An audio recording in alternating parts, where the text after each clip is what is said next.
Okay, so welcome back. In this video I'm going to teach you a basic understanding of SQL injection.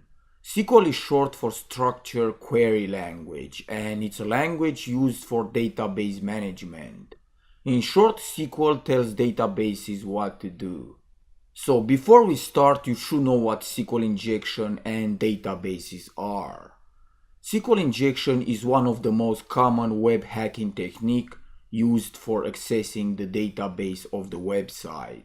An attacker can get all the details from the database by accessing data, bypassing logins, or shut down the SQL server. Now let's understand what is a database. Databases are basically a structure of tables where each table contains user IDs, passwords, web page details, and more.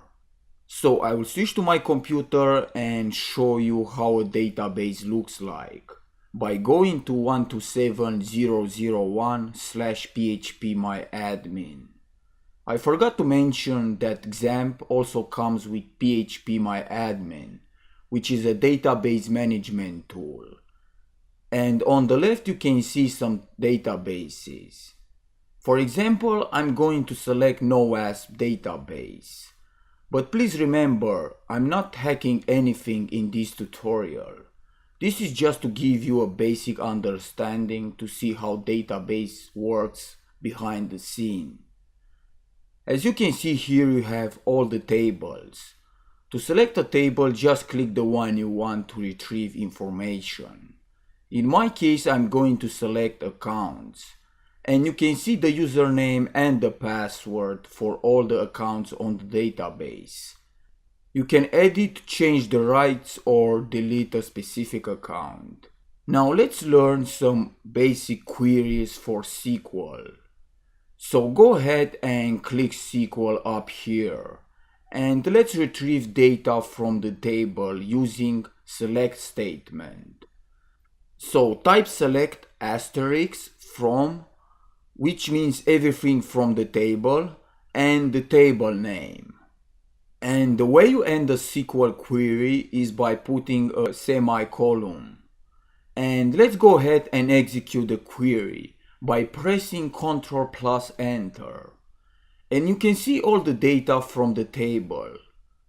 Let's say you want to check who is admin from accounts. For that you need to type select username, is admin from accounts.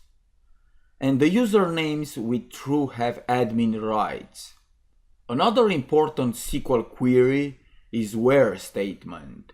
For example, imagine if you want to get all users who have the same password.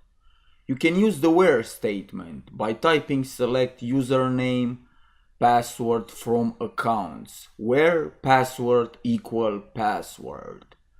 And if you execute the query, you will see the usernames with the same password. But for that you need to know the password. Now let's say you have an account with username John and password is password. So when you try to log into a website, the SQL syntax will be like this. Select username, password from table name, where username equal John and password equal password. If the username and password are correct, then you will successfully log in. Okay, so now I believe that you have a basic understanding of SQL databases. So that's it for now. Thanks for watching and I will see you next time.